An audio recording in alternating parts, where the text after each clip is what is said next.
जी की बात मानकर शिव को पति के रूप में पाने के लिए इतना तप कर रहे हो, हमें एक बात बताइए। नारद जी की बात आज तक जिसने मानी है वह सब घर छोड़कर भिखारी बन गए। एक व्यक्ति भी बताइए जिसने नारद की बात मानकर अपना घर बसाया है। जो अपना घर ना बसा पाया वो क्या दूसरों को घर बसाएगा। वो लोगों का घर उजाड़ने वाला है। और आप नारद की बात मानकर इतना तप करके शिव को पाना चाहते हैं। मुनियों ने कहा, आप हिमांचल जी की बेटी है ना, जैसे आपका पिता पत्थर है, जड़ है, वैसे आपकी बुद्धि भी जड़ हो गई है। आपकी बुद्धि नहीं है, आपके बुद्धि के स्थान पर पत्थर है, इसीलिए आपको पता नहीं आप क्या कर रहे हैं। आप उसको अपना पति बनाना चाहती हो जिसका खुद घर नहीं है, जो इधर उधर भटकता रहता है। वो आपको क्या सुख प्रदान करेगा।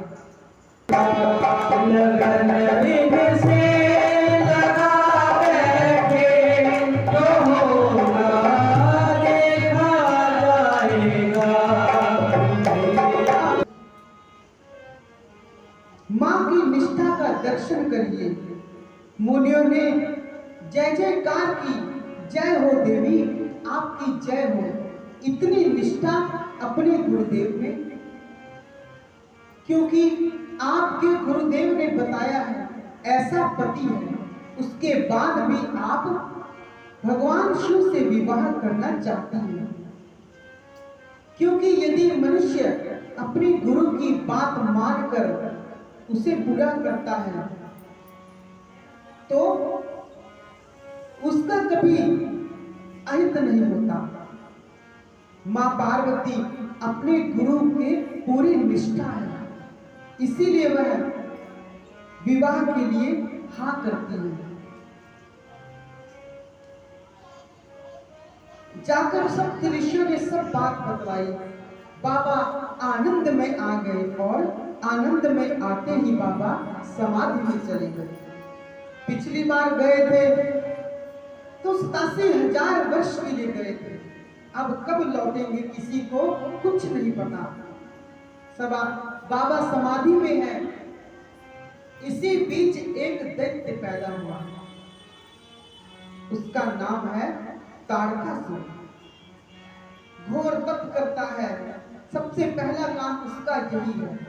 जब भी दैत्य पैदा होंगे सबसे पहले तप करते हैं। तप करके ब्रह्मा जी को उसने प्रसन्न कर लिया। ब्रह्मा जी प्रकट हुए, पूछा मांगो क्या चाहिए। ताड़कासुर कहता है मैं मरूं नहीं। ब्रह्मा जी कहते हैं कोई और वरदान मांगो, क्योंकि इस संसार में जो भी आया है उसे मरना पड़ेगा। काफी सोचने के बाद ताड़कासुर ब्रह्मा जी से कहता है ब्रह्मदेव मुझको आप ऐसा वरदान दीजिए, मैं भगवान शिव के पुत्र के हाथों मरना चाहता हूं। ताड़कासुर जानता है बाबा समाधि में है और इनकी पत्नी तो है नहीं और ना विवाह होगा, और बाबा को जो जगाने जाएगा बाबा उसको जलाकर भस्म कर देंगे, तो ना विवाह होगा और ना पुत्र होगा, और यदि पुत्र नहीं होगा तो मैं तो अमर हो गया। बहुत प्रसन्न हो जाता है। उसने यही वरदान ब्रह्मा जी से मांग लिया। ब्रह्मा जी ने उसे वरदान दिया और अंतर ध्यान हो गया। ताड़कासुर वरदान पाने के बाद सबसे पहला काम देवताओं को जाकर मार मार कर स्वर्ग लोक से भगा देता है। सब देवता लोग जंगल जंगल भटक रहे हैं। क्यों? पूरे देवलोक पर तारकासुर का अधिकार है।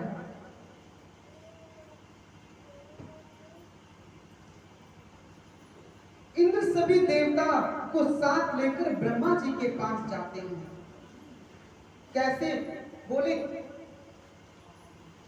आपने कैसा वरदान दे दिया है कि इसे कोई नहीं मार सकता, क्योंकि यह तो भगवान शंकर के तेज से जो पुत्र प्राप्त होगा उसे ही मरेगा। सभी देवता कहते हैं, लगता है अब ये मरने वाला नहीं और हमें पूरा जीवन इस धरती पर ही बिताना पड़ेगा। ब्रह्मा जी कहते हैं, नहीं नहीं, डरो ना, ये अवश्य मरेगा, पक्का मरेगा। आप बाबा के विवाह की तैयारी करिए, क्योंकि विवाह के लिए कन्या तैयार है। आप केवल दूल्हे को तैयार करिए, बाकी सब कार्य मैं कर दूंगा। इंद्र कहते हैं, दूल्हे को जो जगाने जाएगा उनकी जो समाधि खोलेगा, तारकासुर तो बाद में मारेगा, बाबा पहले मारकर भस्म कर देंगे। उन्हें कौन जगाने जाएगा? ब्रह्मा जी कहते हैं, जगाना तो पड़ेगा। एक काम करिए, आप कामदेव को बाबा की समाधि भंग करने के लिए भेजे। कामदेव सुने तो कांप गए, क्योंकि कामदेव जानते हैं यदि बाबा ने देख लिया तो मैं जलकर भस्म हो जाऊंगा। सभी देवता प्रार्थना करते हैं। कामदेव सोचे देव कार्य है, इसीलिए तैयार हो जाते हैं। कामदेव तैयार होते हैं और जाकर कैलाश पर जाने के लिए चल देते हैं। अभी कामदेव कैलाश नहीं पहुंचते कि पूरी सृष्टि काम की वासना में भर जाती है।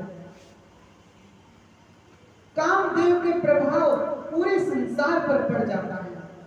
जितने ऋषि लोग हैं सबकी समाधि भंग हो जाती है।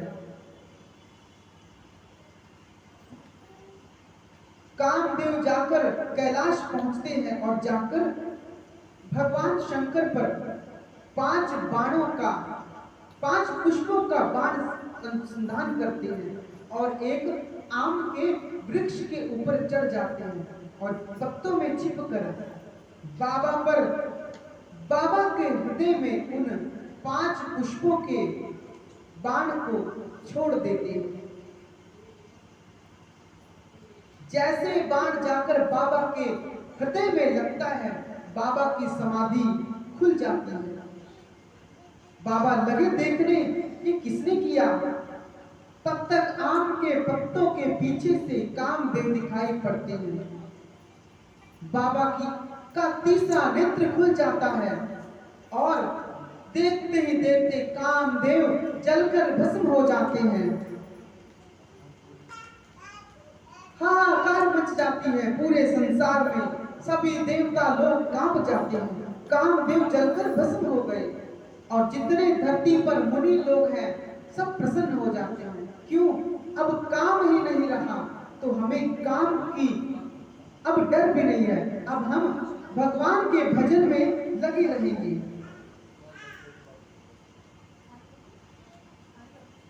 कामदेव की पत्नी रति रोते रोते बाबा के पास आती है।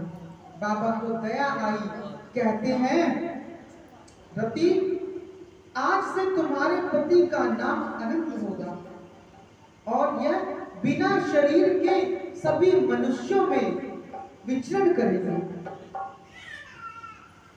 रति ने हाथ जोड़कर कहा, प्रभु मुझे प्राप्त कब होंगे? भगवान शंकर कहते हैं, जब रघुवंश जब यदुवंश कृष्ण अवतारा, जब यदुवंश कृष्ण अवतारा, कोई भरा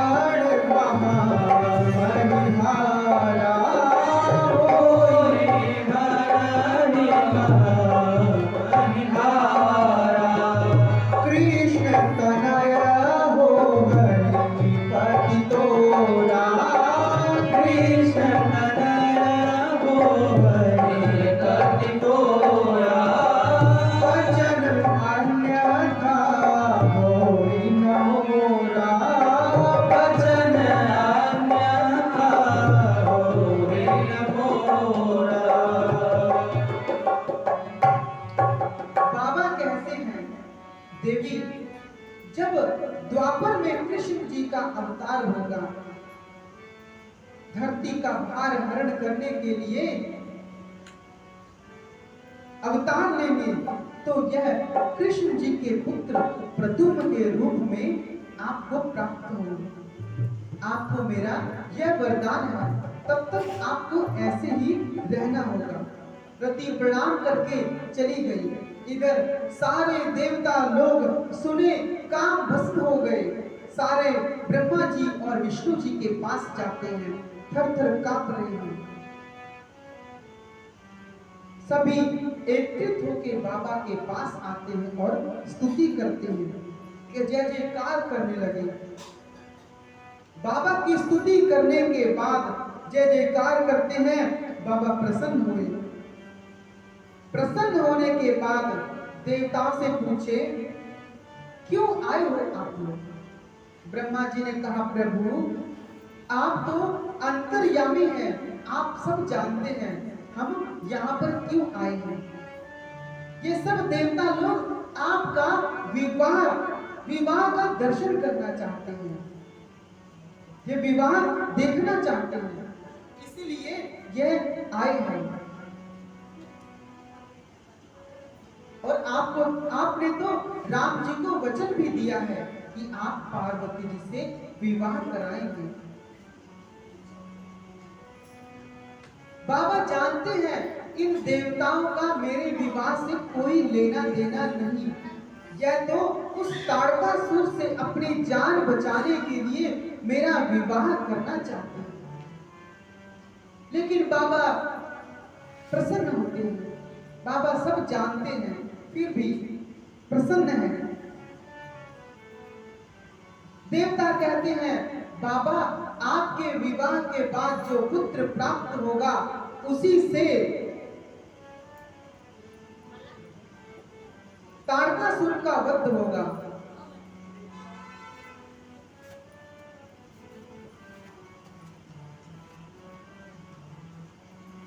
ब्रह्मा जी ने सप्त ऋषियों को भेजा है हिमाचल जी के घर मुहूर्त निकाल कर। मुहूर्त क्या निकला? वैशाख का महीना, शुक्ल पक्ष पंचमी तिथि, दिन गुरुवार। ब्रह्मा जी ने सभी देवताओं को कहा, अमुक तिथि को सभी देवता दिन शाम के 5 बजे अपने अपने वाहनों से कैलाश पर पहुंचे। ठीक 5 बजे बारात हिमाचल जी के घर जाने के लिए यहीं से निकलेगी। देवता अपने अपने घर जाते हैं। विवाह का दिन आया, शाम के 3 बज गए हैं। बारात कितने बजे निकलती है? 5 बजे। बाबा के 2-3 गण इधर उधर भाग रहे हैं। बाबा ने बुलाया, पूछा, गणों क्या बात है, इधर उधर क्यों घूम रहे हो? काफी परेशान हैं। कहते हैं, बाबा 5 बजे बारात निकलनी है और अभी कोई देवता यहाँ पहुंचा नहीं है, बारात कैसे जाएगी? बाबा कहते हैं, आप शांति से बैठो, किसी को अपने से फुर्सत मिलेगी तब ना आएंगे। सभी देवता लोग अपने अपने लगे सवारण सकल सुर, वाहन विविध विमान, हो ही सगुण मंगल शुभ, करहि अप्सरा गान। अप्सराएं नृत्य कर रहे हैं। कहाँ? देवताओं के यहाँ मंगल गान हो रहे हैं। सभी देवता अपने अपने वाहनों को सजा रहे हैं। भगवान विष्णु अपने वाहन गरुड़ जी को नहला रहे हैं। इंद्र अपने ऐरावत को नहला रहे हैं और यमराज जी अपने काले भैंसे को नहला रहे हैं। अच्छे से सजा सजू कर तैयार कर रहे हैं। आजकल विवाह होता है तो संगीत कहाँ होता है? दूल्हे के घर या दुल्हन के घर। लेकिन यहाँ तो उल्टा हो रहा है। जितने बाराती हैं उन सबके घर पर उत्सव चल रहे हैं, नित्य गान हो रहा है, कार्यक्रम चल रहे हैं। विवाह कहाँ है? कैलाश पर्वत पर। उत्सव कहाँ चल रहे हैं? स्वर्ग में। देवताओं के घर संगीत के कार्यक्रम हैं। यह दुनिया का इकलौता ऐसा विवाह है जहां ना तो दुल्हन को पता है कि दूल्हा कैसा है और ना दूल्हे को पता है दुल्हन कैसी है। यहां तक कि नगर के लोगों को भी नहीं पता कि दूल्हा कैसा है। ना कभी हिमांचल जी ने देखा है, ना मैया मैना ने देखा है। विवाह चल रहा है, कौन जानता है? सिर्फ नारद जी जानते हैं कि दूल्हा कैसा है।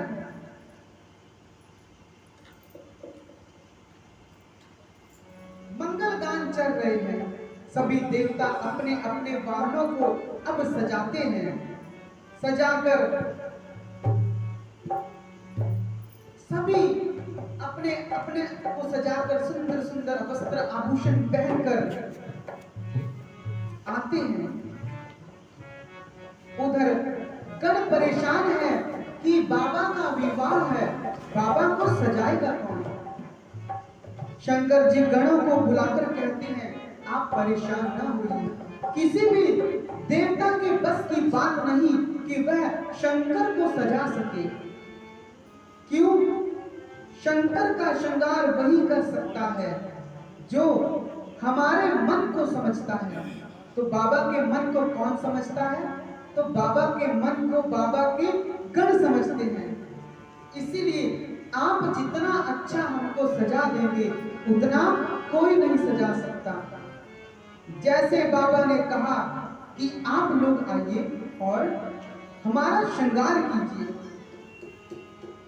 सभी गण लोग सुनकर परेशान हो जाते हैं। क्यों? क्योंकि जिन्होंने पहले कभी अपना श्रृंगार नहीं किया, खुद नहीं सजे, वो बाबा का श्रृंगार कैसे करेंगे?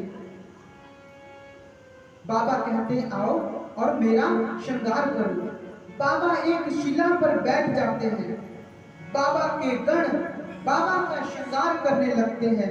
गोस्वामी तुलसीदास जी कहते हैं, शिव ही शंभु गण करहि श्रृंगारा, शिव ही शंभु गण करहि श्रृंगारा, शिव ही शंभु गण करहि श्रृंगारा, शिव ही शंभु गण करहि श्रृंगारा, जटा मुकुट कहि मोर सवारा, जटा मुकुट कहि मोर सवारा, कुंडल कंकण पहिरे व्याला, कुंडल कंकण पहिरे व्याला, तन विभूति पट के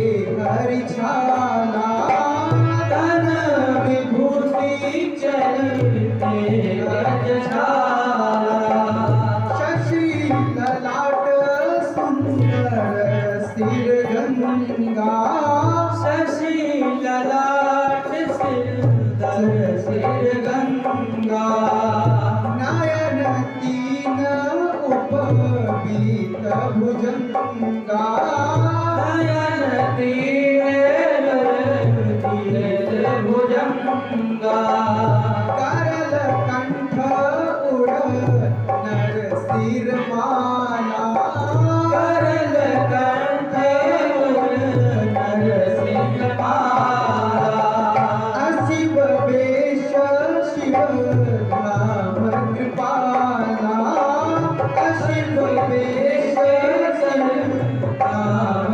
कृपाला, कर त्रिशूल अरु डमरू विराजा, कर त्रिशूल अरु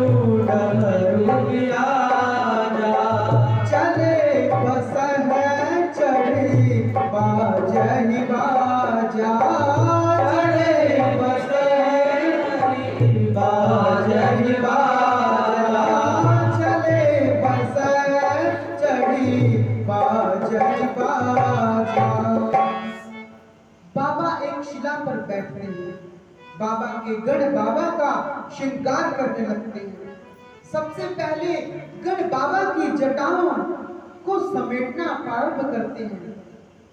जब मां सती शरीर का त्याग करती हैं, क्रोध में जब जटाएं बिखर जाती हैं, उन जटाओं को गणों ने समेटना आरंभ किया।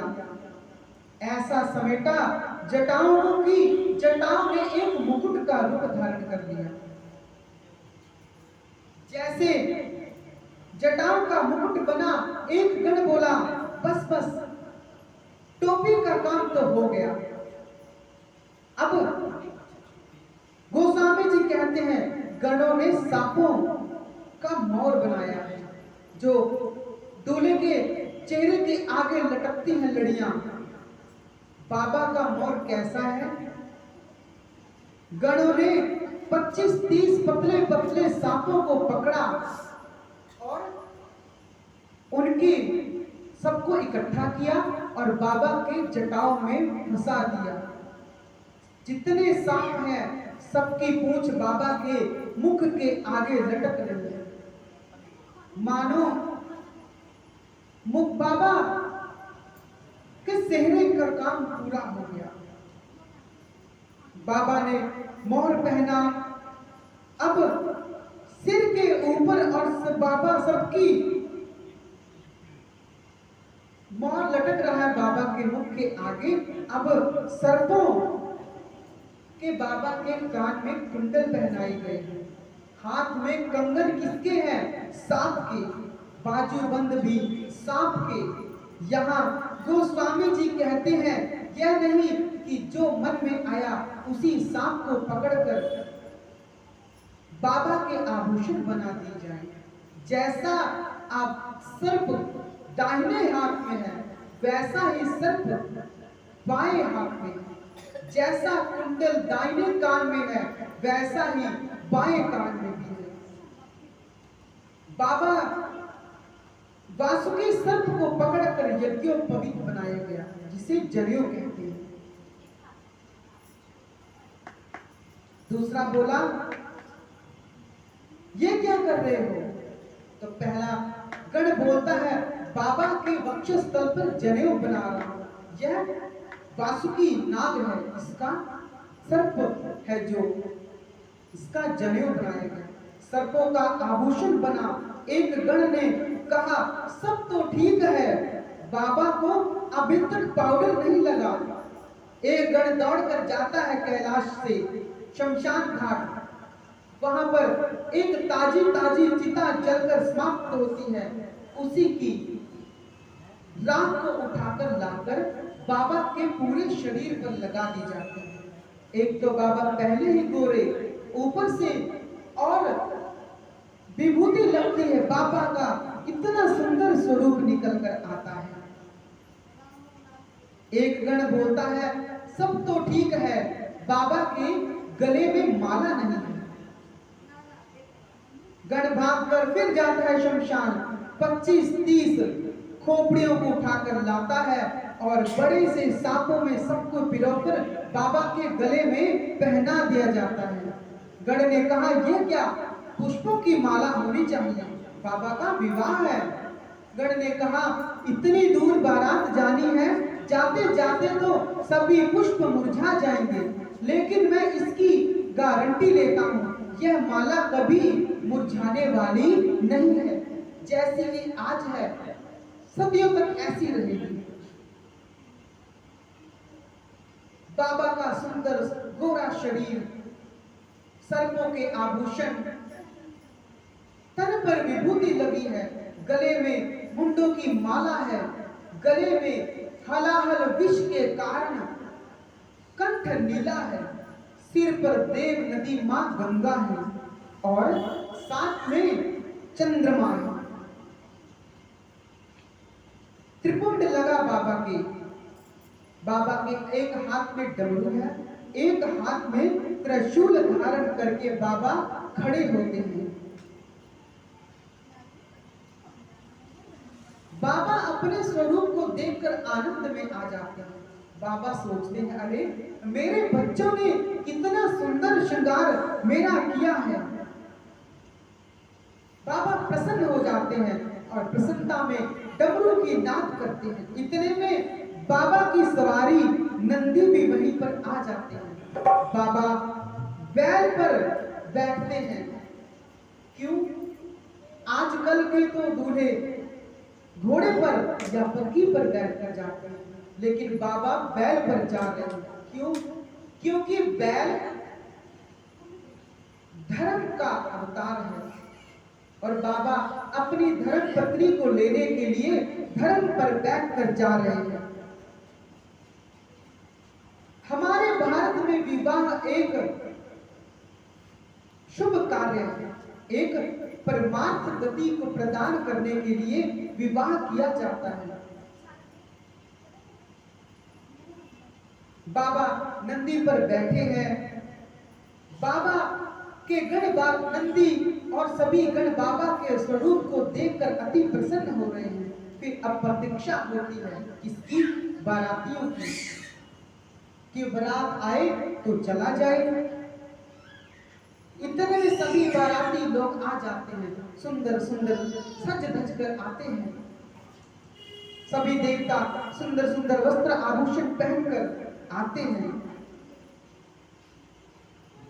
देवता लोग आकर एक जगह पर खड़े हो जाते हैं और देवताओं की जितनी पत्नियां हैं वह कैलाश में इधर उधर देख रही हैं। नंदी एक गण आया, कहते देवियों आप क्या देख रही हैं? देवियों ने कहा वो कहां है? गण ने कहा कौन? कहती है दूल्हा सरकार। गण मन में प्रसन्न होता है, कहता है प्रसन्न हो जाओ, जब दूल्हा सरकार को देखोगी तब मालूम पड़ेगा, आपकी हंसी तब उड़ जाएगी। गण बाबा को दर्शन कराने के लिए सब जितने देवियां हैं लेकर जाते हैं। बाबा नंदी पर बैठे हैं। बाबा के हाथ में त्रिशूल है, डमरू है। देवियां देखती हैं। बाबा धीरे से अपने मुख के आगे से सांपों को हटाकर थोड़ा मुस्कुरा देते हैं। देवियां देखते ही जैसे लगता है अभी उनको मूर्छा आ जाएगी, उनकी सांसें रुक जाती हैं। बोली इतना खतरनाक दूल्हा, ऐसे दूल्हे के लिए भी विधाता ने कन्या बनाई है। अरे दूल्हा लोग तो इतने अच्छे अच्छे वस्त्र पहनकर जाते हैं और ये सांपों की माला, सांपों का श्रृंगार किया हुआ है, खोपड़ी पहनी हुई है, ये किस तरफ से दूल्हा लग रहे हैं। सब देवियां देखकर वहां से भाग जाती हैं। देवता देखते हैं तो सोचते हैं अरे हम इतना अच्छा श्रृंगार करके आए हैं, यदि बाबा को सब देखेंगे तो हमको कौन देखेगा। दूल्हे के लायक बारात नहीं है, क्योंकि दूसरे के नगर में जाना है। ब्रह्मा जी बोले, विष्णु जी ने कहा देखो ऐसा करते हैं, दूल्हे को यहीं छोड़ते हैं और हम लोग अपने समाज को लेकर आगे चलते हैं, पीछे पीछे दूल्हा आ जाएगा। विष्णु जी ने ऐसा क्यों कहा? क्योंकि विष्णु जी जानते हैं भगवान शंकर देवताओं के साथ साथ दैत्यों के भी स्वामी है, भगवान है, और सेवक का अधिकार है अपने स्वामी के उत्सव में सम्मिलित होने का। यदि देवता रहेंगे तो दैत्य इनके साथ नहीं जा सकते और वो इस विवाह को देखने से वंचित रह जाएंगे। इसीलिए हम अपनी पार्टी को लेकर आगे चलते हैं, बाबा अपनी पार्टी को लेकर आ जाएंगे। सभी बाराती चले जाते हैं। नंदी कहते हैं बाबा सब बाराती भाग गए, कहो तो अभी भागकर इनके आगे चला जाता हूं। बाबा कहते हैं नंदी रुको, जाने दो। भगवान शंकर ने कहा भृंगी से, पहले भृंगी कहते हैं बाबा आपके गण आपकी बारात में सम्मिलित होना चाहते हैं। बाबा ने कहा कोई बात नहीं, बुलाइए। बाबा के बाराती कौन? भूत प्रेत, बेताल, डाकनी, जितने भी भयानक प्रकार के भूत प्रेत हैं वो बाबा के बाराती हैं। भृंगी ने जैसे ही भगवान शिव के नाम का जय जयकार किया, जितने भूतों की टोली है सभी की सभी एक सुर में बाबा के जय जयकार करते करते कैलाश पर्वत पर पहुंच जाते हैं। विश्व के जितने भूत प्रेत हैं, पिशाच, पिशाचनी, निशाचर, राक्षसी, सभी आ जाते हैं। किसी की तो आंख नहीं है, किसी के तो पूरे शरीर पर आंखें ही आंखें हैं, किसी के हाथ नहीं है, किसी के शरीर पर हाथ ही हाथ, किसी का मुख नहीं है, किसी के कोई हाथ से चल रहा है, कोई सिर से चल रहा है। इतने भयंकर बारात है, बाबा के साथ चल पड़ी, सब नाचते गाते चल रहे हैं।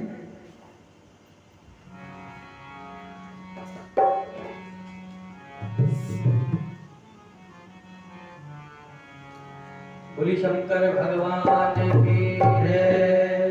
सजे रहे भोले बाबा निराले डोले, सजे रहे भोले बाबा निराले डोले। देखो सजे रहे भोले बाबा निराले डोले, सजे रहे भोले बाबा निराले डोले। निराले डोले में मतवाले डोले, निराले डोले में मतवाले डोले, निराले डोले में मतवाले डोले, निराले डोले में मतवाले डोले। सजे रहे भोले बाबा निराले डोले, सजे रहे भोले बाबा निराले डोले। देखो भोले बाबा की अजब है बात, देखो भोले बाबा की अजब है बात, देखो भोले बाबा की अजब है बात, देखो भोले बाबा की अजब है बात। चले हैं संग लेकर के भूतों की बारात, चले हैं संग लेकर के भूतों की बारात। सजे रहे भोले बाबा निराले डोले, सजे रहे भोले बाबा निराले डोले। देखो सजे रहे भोले बाबा निराले डोले, सजे रहे भोले बाबा निराले डोले। निराले डोले में मतवाले डोले, निराले डोले में मतवाले डोले। बोली शंकर भगवान की जय। बाबा नंदी पर बैठकर बारात के साथ चलते हैं। बाबा के पीछे पीछे जितने विश्व के भूत प्रेत हैं सब चल रहे हैं। बारात जिस नगर से जाती है वह नगर खाली हो जाता है, सब डर के मारे नगर छोड़कर भाग जाते हैं। बारात हिमाचल जी के नगर पहुंचती है, अभी नगर के बाहर ही होती है, और नगर के छोटे छोटे बच्चे जो बारात देखने के लिए जाते हैं, जैसे ही ऐसी बारात का दर्शन होता है वहां से जान बचाकर भागते हैं और आकर अपने घर के दरवाजे को बंद कर देते हैं। उनकी माता कहती है अरे बारात आ रही है और तुम दरवाजा बंद कर रहे हो, दरवाजा खोलो। बच्चे कहते हैं माई अगर एक भूत भी घर के अंदर आ गया ना तो हम में से कोई नहीं बचेगा।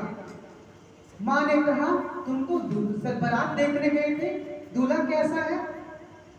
बच्चे कहते हैं माँ दूल्हा पागल है, सब दूल्हे तो आते हैं घोड़े पर चढ़कर और ये बैल पर चढ़कर आए, और उसके साथ तो पूरी भूत प्रेतों की टोली है, और यदि एक भूत भी हमारे घर में आ गया तो हमारा अंत हो जाएगा, इसीलिए दरवाजा बंद रखो। माँ कहती है दूल्हा कैसा है? कहता है माँ नंगा दूल्हा है, पूरे सांपों के आभूषण पहने हुए हैं, खोपड़ी की माला पहनी है और बैल पर बैठ कर आया है। मुझे तो दूल्हा पागल लगता है। घर का दरवाजा बंद कर देते हैं। जो भगवान विष्णु के साथ बाराती गए थे वो हिमाचल जी के नगर में पहुंचते हैं। अगवान आते हैं उनका स्वागत करने के लिए। बहुत प्रकार से उनका स्वागत होता है। सभी के गले में मालाएं पहनाई जाती हैं, सुंदर सुंदर उनका पूजन होता है, सुंदर मिष्ठान दिया जाता है। सभी देवताओं का बहुत आदर होता है। एक देवता कहता है सुनो, जो कुछ मिल रहा है जल्दी जल्दी खाओ और चलो, क्योंकि जब पीछे वाली बारात आएगी तो कोई पूछने वाला नहीं है, कोई पानी भी नहीं पूछेगा। क्यों? सबके डर के मारे भाग जाएंगे। इसीलिए जो मिल रहा है उसे ग्रहण करो।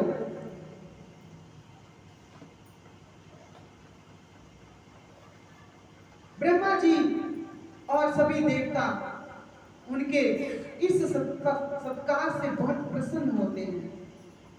एक अगवान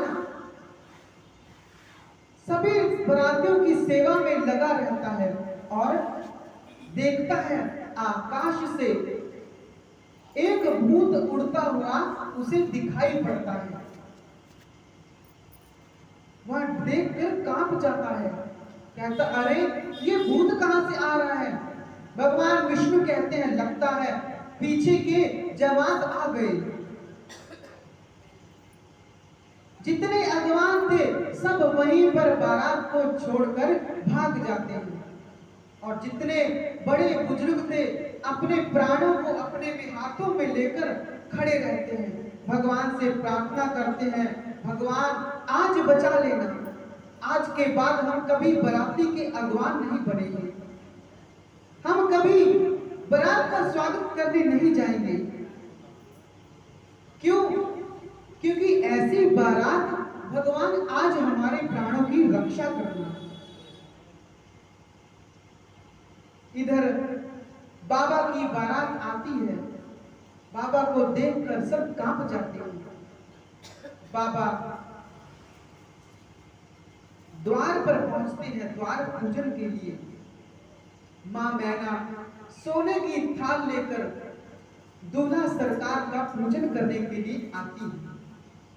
जैसे भगवान शंकर को देखती हैं, थाली को वहीं पटक कर चली जाती हैं और मां पार्वती को अपनी गोद में लेकर बहुत विलाप करती हैं।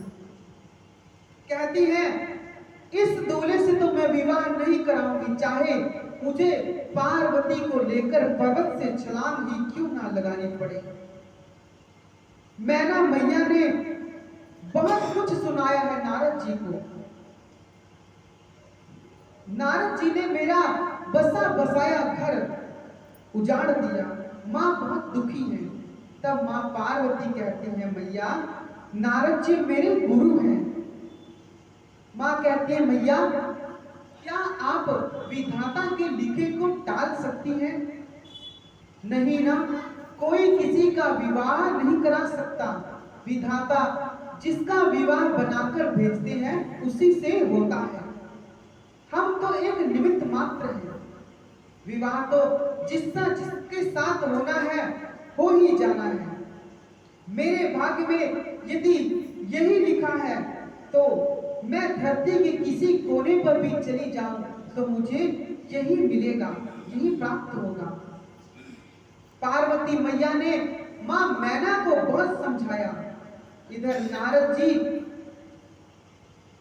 वेदशिरा आदि ऋषियों को लेकर हिमाचल जी के पास गए। बोले महाराज आपकी बेटी पार्वती आपकी पुत्री बाद में है, पहले वह जगत जननी है, ये उनका दूसरा जन्म है। पिछले जन्म में वह शिव की अर्धांगिनी थी, मां सती। यह भगवान की शक्ति है, उनकी अर्धांगिनी।